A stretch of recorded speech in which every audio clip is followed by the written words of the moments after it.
Hey guys, welcome back to the WODdoc Project365, episode 56. A couple days ago, we started talking about a tiered system or a gated system where athletes would have to show certain attributes to move on to the next level. 2 days ago, we opened up with our first gate, and it was a relatively simple activity which challenged basically the mobility of the athlete and alone.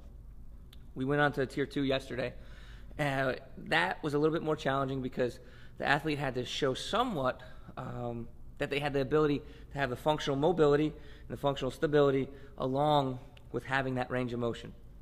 Today is kind of a culminating of the 2 previous days. If you made it through day 1 and day 2, what we're going to try to do now is show that we actually have the stability to keep ourselves upright, that we have obtained the functional mobility, and that we obviously have the actual anatomical range of motion. Here's the way this test works. This is the third gate, the most challenging one. We took a barbell, this one's independent here, and we just took 2 really light straps, hung the barbell from the top of the poles on the rig. As you can see, if you come around to the side here, it forms a little gateway, a little path. So this doesn't have to be done with the 45-pound bar. It could be done with the PVC pipe. It could be done with a training bar. It could be done anything in between that. Broomstick doesn't necessarily matter.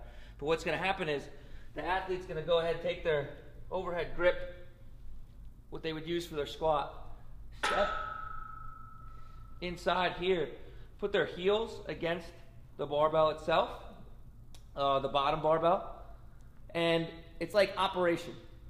If I clank, it's a failed test, right? So from right there, we're going to have the athlete perform that same test of an overhead squat, 1 full overhead squat, full range of motion. Pause at the bottom, drive straight back up. If the athlete's able to complete that without touching either side, you pass gate 3, and we're ready to move on to overhead squat challenge or our progressions. If not, we'll talk a little bit tomorrow about how we start to fix those faults that we have and get us through the rest of the gates, get us overhead squatting. Until next time, we're optimizing function to optimize performance. I'll see you guys tomorrow.